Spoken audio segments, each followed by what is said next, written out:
ebyenfuna bye Uganda sente zikendedde, ndowooza ffenna tukiwulira abasinga. Bw'osoma mu byawandiikibwa eggwanga lyasabanga Katonda waalyo n'aliddamu era n'aleeta enkyukakyuka nnyingi nnyo eza impactinga ne economy y'eggwanga eryo. Mu biseera bya Sulemaani yali musajja mugagga nnyo. Lwaki? Katonda yaleeta kye bayita peace and tranquility. Katonda yaleeta kye bayita emirembe. Dawudi ebiseera bye yamala yali alwana ntalo. Bwe yamala oziwangula n'akwasa mutabani we Solomon akulembere. Sulemaani watuukira okukulembera ng'entalo zonna ziweddeyo nga kye bayita war budget oba military budget oba security budget n'ekendeerera ddala, ezo sente ne zigenda mu Bwakabaka.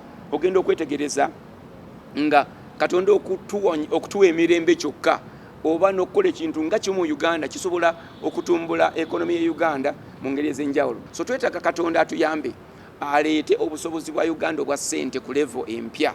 Download the app on App Store or Google Play Store now.